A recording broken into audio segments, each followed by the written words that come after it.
pe partea stângă, unde mi-a curățat Cele trei trei măsele, măsele, da. una mi-a scos-o, bine mai mi-a scos și sus, în fine, doar Curățat cu curățare, nervi cu și- nervi, cu tot, fără implant, fără nimic, m-a costat Mai departe, deci 100 măseaua pentru de adulți. Mai avem curățarea dentară, care se face după ce ți-ai Da, pus bine, măselele o curățare la... dentară poate să Da, se facă poți să faci așa. oricine, chiar care nu are probleme cu măsele, Da. fără să ai nevoie de reparații sau Da, ceva de genul. Deci o curățare dentară. costă 9. Gata, așa. A venit și momentul videoului mult așteptat, care tot primim în comentarii, să facem sugestii, primim, să facem vlog despre cât costă aici în Italia repararea dinților, măselelor, implanturi, cât costă un implant. Așa că a venit momentul, în sfârșit, după atâta timp, cred că sunt câteva luni bune de cât tot primim comentariul ăsta, să facem despre costul reparărilor dinților aici în Italia. Așa că vă spunem bună dimineața! Bună dimineața! Bine ați venit la un nou vlog pe canalul nostru de YouTube Români în Italia. Avem aici foile plus minus așa ce și-a făcut Alina, Izabela, eu mai puțin pentru că am o frică ca de moarte de dentist. Bine, nu de persoana respectivă, dar freze, pilituri... Ți-e frică la început, dar când ai să ajungi acolo, ai spus că nu o să-ți mai fie frică. Zici tu. Da. Eu sunt Așa am fost și eu fricoasă, dar Eu cu aia sunt- nu. Eu sunt diferit. Bun, haideți să dăm drumul la vlog. Dacă credeți că o să găsiți ceva interesant, puneți un like la acest video Abonați-vă și la canal. abonați-vă la canal, așa ne ajută și pe noi să creștem și noi, ne vede cât mai multă lume și află cât mai multă lume aceste informații care, zicem noi, poate Sunt au utile, nevoie, da. sunt utile, da. O las pe Alina pentru început să vă explice în mare așa care sunt cheltuielile. I-aș anotat aici. Eu mi-am notat, da, mi-am scos așa ceva de aici, de pe hârtiile care au fost preventivele, care ni le-au făcut ei când am mers la dentist. Și eu mi-am scos așa pe o foaie cam ce era important, cam tot ce am făcut, Doar că n-ai făcut tot ce trebuia să faci. Păi nu le-am scris chiar toate, am scris așa, în mare parte, nu... Exact, și nici nu a finalizat lucrarea datorită faptului că sunt cam multe de făcut, sunt un pic cam costisitoare și am decis să oprim un pic lucrarea pentru că și-a curățat ce era rău, adică să poată să am mănânce. curățat, tot pot să mănânc într-o parte, pe partea dreaptă trebuie să-mi fac implanturile, dar mai așteptăm. Da, să mai așteptăm strângem din o faptul parte. că vrem să strângem o parte să economisim acești bani care sunt necesari pentru reparația dinților, pentru a nu merge și a face etape treptat, să mai stai 2 luni, mai fac un dinte, mai stau 3 luni. Așa am zis, mai bine mai așteptăm un an și ceva până strângem suma respectivă, pentru că e ceva. Costos. Și când am ajuns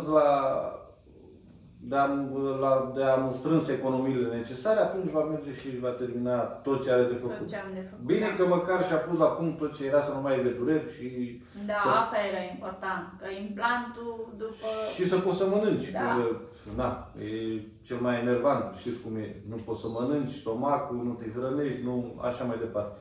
Hai să începem cu...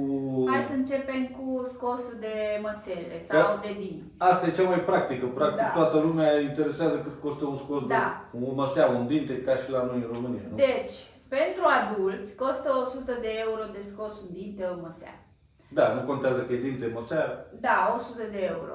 În schimb, pentru copii costă 40 de euro. Este mai puțin. Da, copiii, noi spunem ce am întâlnit noi cu Izabela, Izabela, da. la vârsta de Păi, 12-13 ani, Da. când am făcut aceste lucrări. Dintre care, la toate aceste prețuri, că o întrerup un pic pe Alina, la toate aceste prețuri care noi vi le spunem, încă se mai poartă și pe aici în Italia. Dacă vreți fără factură, adică de exemplu 100 de euro de scos o măsea, la adult, vrei fără factură, mai ai un îți mai scade 20% din din valoarea din valoarea respectivă, da. da. Fără factură, înțelegeți voi ce înseamnă fără factură, încă se mai poartă și prin Italia. Mai departe, deci 100 măseaua Pentru de adult adulți și 40 pentru copii. Da. Cred că Izabela, după ce trece de vârsta de, cum a și trecut de 14-15 ani, deja trece la suma normală. Să zicem, să luați în calcul pentru copii sub 14 ani, ca să vorbim de sumele respective, 40 de euro, da? O extracție de dinte. Mai departe? Mai departe, avem repararea dinților, adică constă în când ai o carie, ți-o curăță cu freza, îți pune plombă, cam asta. Aici costă 150 de euro pentru a-ți repara o măsea când ai de exemplu, să zicem, ceva. un punct așa de carie, că ți-a polizat acolo și ți-a stupat o mică plombă, 150 de euro. Așa, mai departe, avem scoaterea nervului plus curățarea canalelor. Avem pentru scoaterea nervului doar costă 160 de euro. Pentru dinte, da, care are un singur canal, că sunt dinți care are, ați văzut cum este rădăcina. La măsele sunt mai multe La măsele, canale, da. Ea vă spune de măsele pentru că mare parte a reparațiilor și le-a făcut nu din partea din față, dar din lateral, din măsele. Și atunci sunt măsele cu 3 colți, cu 2 sau cu un singur și are mai multe canale. Iar pentru când ai mai multe, pentru curățarea canalelor, când ai mai multe canale, costă 280 de euro. Deci când pentru un canal, pentru un canal cât este? 160. 160 un canal. Când sunt 3, 4, eu știu, poate fiecare are dinții lui de nu știu ce, sunt 280 de euro. Ce înseamnă? Scoaterea nervului și curățarea canalului. Asta când ajungeți în situația... antibiotic, ce spune acolo, pansamentele alea... Da. Asta în situația când ajungeți că nu se mai poate reține nervul și atunci trebuie totul dat afară, că în momentul când va stupă măseaua la loc să nu mai aveți probleme pe viitor cu nervul. Știți despre ce este vorba, dar noi mai repetăm și noi ca să avem ce vorbi aici pe canal. Bun, deci 160 o curățare de canal, mai multe canale, de la 2 în sus 3, 280 de euro. Mai avem curățarea dentară, care se face după ce ți-ai pus măselele. O curățare dentară poate să se facă oricine, chiar care nu are probleme cu măselele, fără să aibă nevoie de reparații sau ceva de genul. Deci o curățare dentară costă 90 de euro. Bineînțeles, toate aceste prețuri, cum v-am spus, dacă nu vreți factură, 20% reducere. Scadeți voi din 90-20%, sunt 18 euro, 20%, rămâne, cât vine? 82, nu, 72 de euro. 70 de euro. Să zicem așa, din 90. Mai departe, ți-ai mai notat tu aici? Așa, am mai pus asta, pentru că era de astupat un punct, dar foarte mic, când ai o carie. Ca și cum nu o vezi, adică ceva acolo, așa? Asta costă 120 de euro, deci e un pic mai ieftină, cu 30 de euro decât cealaltă. Acum trecem chiar la... Aici trecem la lucrurile chiar interesante din punct de vedere financiar. Deci am fost și mi-a făcut preventivul pentru 2 implanturi și o coroană de 3 dinți. O coroană de 3 dinți și plus componentele implantului. Că aici, fac eu o paranteză, implantul propriu-zis e doar fierul care ți-l implantează, șurubul care vine ți-l bagă în gingie. Aparte de acel șurub, aici mai plătești și accesoriile, adică chestia care se înfiletează în șurub și ce mai are nu știu ce șaibă. Partea care ți strânge. Partea care strânge în interiorul pivotului. Și aparte de toate astea, la final plătești îmbrăcarea dintelui propriu-zisă și îți formează coroana din câți dinți ai nevoie, din câte îmbrăcăminți. Și am uitat să spun, în momentul în care mergi la dentist aici și începi și vrei să te apuci să-ți faci dantura, ei îți face gratis radiografia. Adică nu se plătește. Și în funcție de ce trebuie să-ți facă ție în gură, îți face preventivul și atunci bineînțeles că își dă seama și vede că ești hotărât și vrei să faci o lucrare, că nu Doamne, mă duc eu de pe stradă și, domne, vreau să îmi faceți doar așa, să știu. atunci Îți clar că face o și plătești, control, radiografia o plătești, clar, bineînțeles, dar în momentul când te pui de acord cu acel doctor că vrei să faci ceva lucrări, ești hotărât. ești hotărât, acea radiografie lastră se numește aici, care ți-o face la toată dantura, este inclusă, nu ți-a bani pe ea, dar cu siguranță este inclusă în aceste Probabil, da. servicii, că nu-ți face nimeni nimic gratis, mai ales în Italia. Bun, deci am ajuns la pivoți. La pivoți. Deci, eu aș avea nevoie de 2 implanturi. Doi pivoți. Pentru mine, 2 pivoți. La care un pivot costă 950 de euro. Cum am la povestit, șuruburi. doar chestia care se intră în os. Da.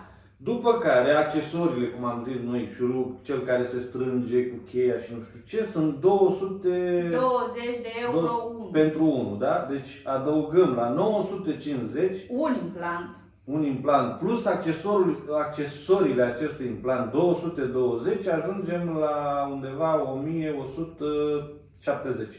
1170. După care urmează, cum am zis, îmbrăcămintea Îmbrăcarea dintelui, la care costă 650 de euro. pentru dinte, pentru Da. o bucată. Deci eu, cum aș avea 2 implanturi, trebuie să-mi îmbrac 3 dinți. Da, pentru că sunt 2 pivoți și coroana trebuie să fie, ție trebuie să-ți ocupe În mijloc, postul vine la 3 pivotul, dinți, cum da, ar veni. Vine da. pivot, pauză și pivot. pivot. Și atunci coroana trebuie să fie Din 3 din 3 dinți. Da. Trebuie să-ți facă 3 îmbrăcări, cum ar veni. Deci Da. adunăm, am zis 1170 fără îmbrăcat, plus 650 îmbrăcatul. Deci un total vine de 1820 pivotul propriu zis, cu tot cu îmbrăcăminte pentru un dinte. Da. Bineînțeles că la ea are nevoie de o coroană de 3 dinți.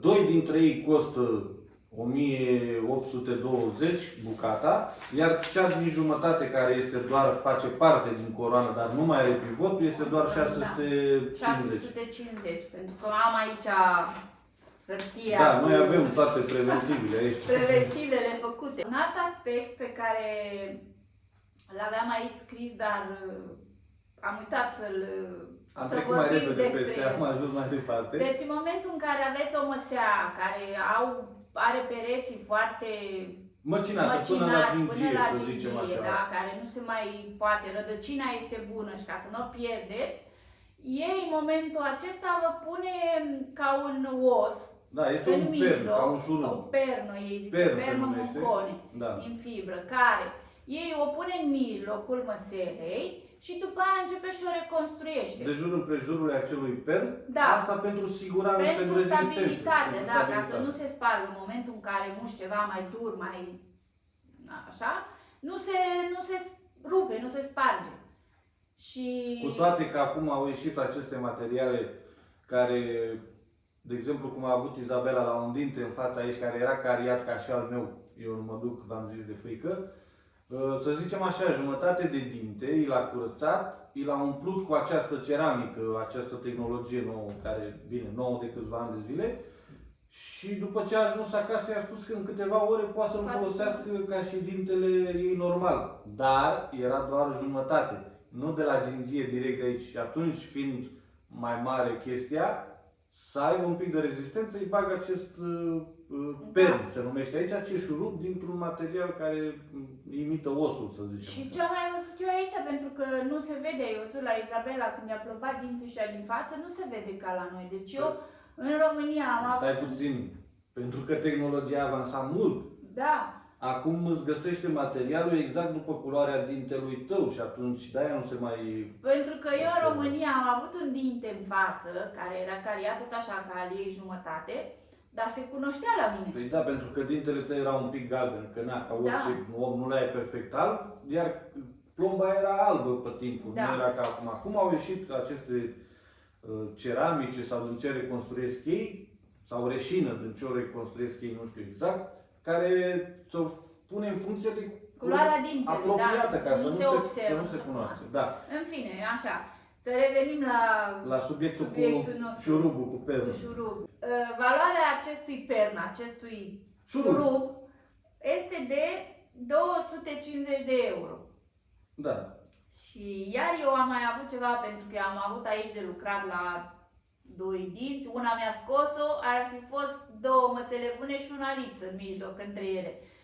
Și ca să-mi facă să pot să mănânc mai bine pe partea aceasta, până îmi fac implanturile pe partea dreaptă, mi-a recomandat o coroană provizorie, cum ar fi să-mi astupe lipsa aceasta dintre astea două măsele, ca să pot mânca mai bine. Bine, dar asta era pentru o perioadă de câteva săptămâni, adică nu poți să faci coroana o perioadă lungă. Pe ani de zile. Da, doar câteva săptămâni să poți mânca normal până încep să termin lucrarea, până la finalizarea lucrării, ca de ce? Ca în acele găuri unde ți-a scos nervii, ți le-a curățat și alea, să nu-ți intre mâncare și să nu reapară carii și să așa mai departe. Iar această coroană provizorie, cum spun ei, mă costa 150 de euro. Acum, pe finalul videoului, vreau să vă recapitulez cam cât m-au costat pe mine, să spunem, partea stângă, care acum pot mânca. Este finalizată. Este finalizată. Și partea dreaptă care va trebui făcută lucrarea. Deci pe partea stângă, tot ce mi-a scos, tot ce mi-a reparat cu scoaterea nervului, cu repararea. Pentru 3 măsele. 3 măsele, cu scoaterea altor măsele care nu mai aveam ce face cu ele. În fine, 1750 de euro. Iar pe partea dreaptă, unde trebuie să fac implanturile, mă costă 4290 de euro. Exact. Care sunt două implanturi, cum am spus, și o coroană formată din 3 dinți. În total am adunat noi, sunt 6040 de euro. Da. 2 pivoți, o coroană de 3 dinți și ce a avut pe partea asta de reparat 3 măsele. Acum, la comentarii spuneți și voi. Da, lăsați-ne comentarii. Părerile și în România, dacă aveți timp să ne scrieți așa prin comentarii un pic cât costă să scoți o măsea, cât costă o reparație, cum am explicat noi, ceva de genul așa. În fine, oricum știm că sunt prețuri foarte exagerate aici față de România. Serviciile, să știți că sunt dotați. Da, sunt foarte dotați în ceea ce... privința de aparatură, de așa, dotați până la maxim, dar nu sunt ei atât de, cum să zic, profesioniști sau dibaci, mai pe românește. Ei mai lucrează mai încet. Ca și ai noștri, mult mai lent și ia prea pe etape, așa, adică trebuie să te duci de prea multe ori, cum am zis și cu pivotul, îți bagă pivotul, ți-a 950, îți mai bagă și rubul de la el, îți mai ți-a 220, mai vine cu coroana, îți mai ți-a 650. Să știe că Italia este una din cele mai scumpe țări în domeniul de reparare a dinților, așa că asta le facem și noi pe rând când se poate. Când se poate. O să termine, Izabela ai pusă la punct. Izabela, da, terminam. O să termin eu, după aia o să încep tu. Da, dar mai cu calmă, că mi-e frică. Izabela, din fericire, unde aveam foaia, ne-a costat mai puțin față de Alina, pentru că nu a avut atâtea cari, a avut de reparat o măsea, de reconstruit. Da, cam două care le-a avut de reconstruit mai bine. Un dinte din față. Am mai avut de scos unul care era două de lapte. Care erau de lapte. 2 dinți. Doi dinți. O măsea, de fapt, și tot măsele erau în spate. Și asta caninul? Și ăla, da. 3. Da, 3. 3 a fost, 2 măsele și un canin de lapte care le-a scos, că începuse să crească celălalt. Normal. Creștea strâmb.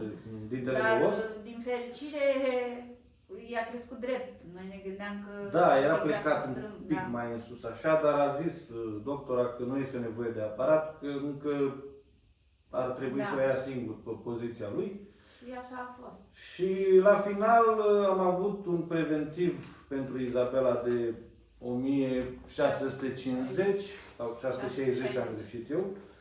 Cu reducere am plătit undeva la 1200 și ceva, adică n-a fost atât de exagerat, dar oricum pentru mici reparații este un pic costisitor. Acestea sunt prețurile întâlnite de noi personal aici în Italia, poate alți dentiști sunt mai ieftini. Da. Sau poate mai scump, da. Că noi am căutat pe internet, am văzut că este aici aproape de noi. La noi în oraș, fără să alergăm, du-te stânga-dreapta să te prind după doctori. Care l-am găsit disponibil, că așa, la ăla ne-am dus. Da. N-am avut preferințe. Aici nu poți să zici că nu știu din ce am văzut noi, că ăla e mai scump, ăla e mai ieftin, că toți sunt Cam la fel. toți sunt scumpi, ca să înțelegeți. Bun, acestea sunt prețurile, acestea fiind spuse, acesta a fost și video. Sper că V-a ați plăcut găsit și am fost interesant, de folos. de folos și ați găsit ceva interesant la noi. Dacă da, puneți un like și pentru Alina, că încet prinde și ea curat să vorbească, dar tot timid, așa parcă are un nod în gât, nu știu de ce. În fine, după aproape 3 ani de zile de când tot fac eu YouTube aici, mă filmez și așa mai departe, ea încă n-a prins curaj. Dar puneți un mare like ca să prindă și ea curaj și dacă vă place de noi, abonați-vă la canal, like și nu uitați o distribuire dacă cumva nu vă deranjăm și puteți să faceți acest lucru pentru noi. Vă mulțumim că stați mereu alături de noi, like, subscribe și până data viitoare vă țuc de nu vă vedeți. Ciao! Acum, pe finalul acestui video, să vă recapitulez cam... Ai,